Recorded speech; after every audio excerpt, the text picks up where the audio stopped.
the Honorable Prime Minister of Pakistan.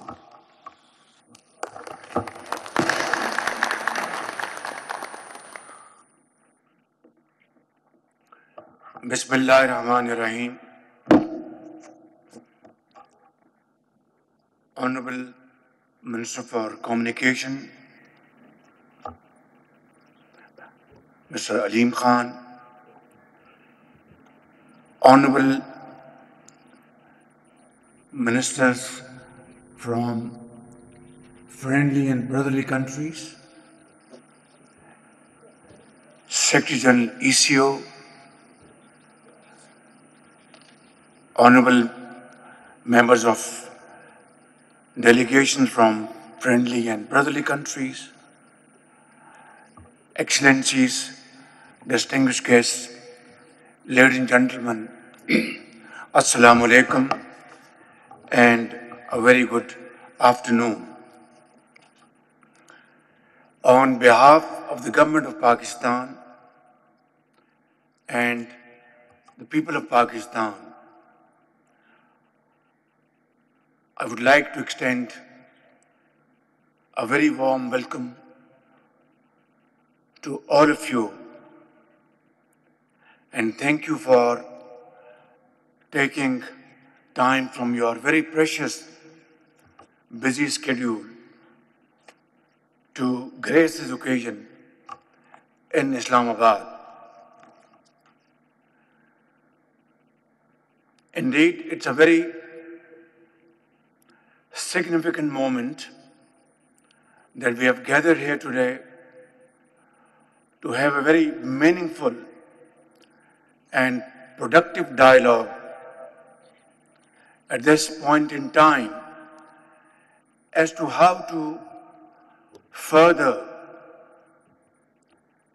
strengthen our bilateral and multilateral relations in various walks of life. Ladies and gentlemen,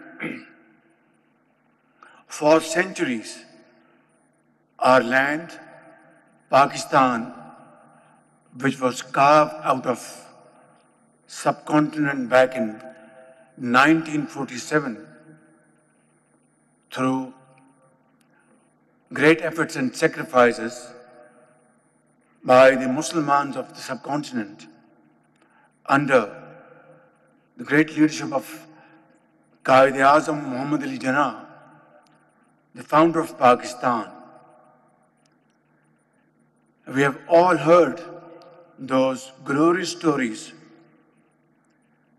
of Pakistan being a great channel, conduit, through which scores of countries exchange goods, cultural traditions, and creative ideas. From the ancient Silk Route to today's Belt and Road Initiative, our region has always been a conduit and a channel of great opportunities. Today, shifting global geopolitical dynamics and the growing dominance of economic priorities have breathed new life into the ancient corridor, transforming it from a relic of the past into a strategic necessity for our bright future. Excellencies, our geography links the warm waters of the Arabian Sea and the Persian Gulf, traversing the majestic Karakoram and Himalayan range and flowing through the timeless Indus Valley. We are at the confluence of China, the Eurasian land bridge, and the Middle East, a unique tri-junction of economic corridors connecting China, Central Asia, and the broader Middle East. Pakistan's long coastline also makes our ports of Gwadar and in future many other potential ports on this coastline, including Karachi, as key transit points on the maritime Silk Road.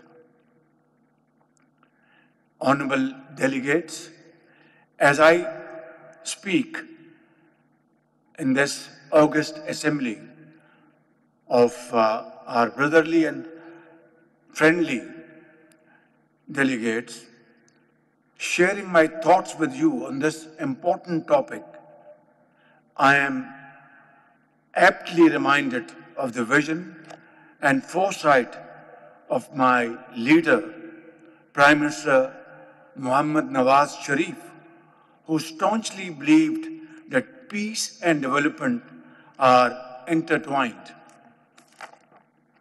One of his earliest initiatives after assuming power back in June 2013 was the signing of the China-Pakistan Economic Corridor, the flagship project of President Xi Jinping's Belt and Road Initiative. Therefore, CPEC has been a transformative experience for this region, connecting markets, bringing people together across China, Central Asia, South Asia, and the Middle East. By linking Gwadar Port with China's Xinjiang province, it has opened new routes for trade and energy cooperation, serving as a vital gateway of connectivity, opportunity, and of course, cultural exchanges. Ladies and gentlemen, I take huge pleasure and honor in informing this distinguished audience that after the success of its first phase, we are now entering into the second and very exciting phase of CPEC 2.0, centered and based on fostering business-to-business partnerships, strengthening investment opportunities for Chinese companies in Pakistan as well as from friendly and brotherly countries sitting on this round table, so that we can promote our mutual targets in peace and prosperity. Ladies and gentlemen, we are also working on a number of rail connectivity projects like the Trans-Afghan Railways and the Islamabad-Tehran-Istanbul connectivity. And I have already discussed this project with my very dear brother, President Tayyip Erdogan, and my very dear brother, President Masoud Pezeshkian of Turkey and Iran, respectively. And this opportunity is a great opportunity to revolutionize cross-border trade and connectivity. Also, ladies and gentlemen, enhanced air links to Central Asian countries, along with frameworks such as the TIR Convention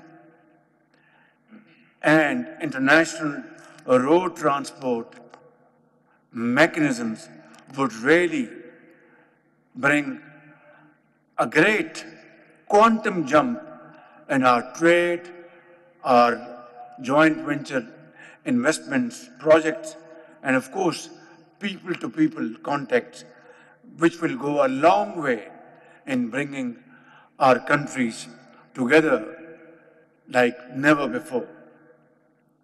Ladies and gentlemen, I am confident that these mega projects would synergize the economic strengths of regional countries and usher in a new era of enhanced trade economic cooperation and energy collaboration in the region and, of course, beyond.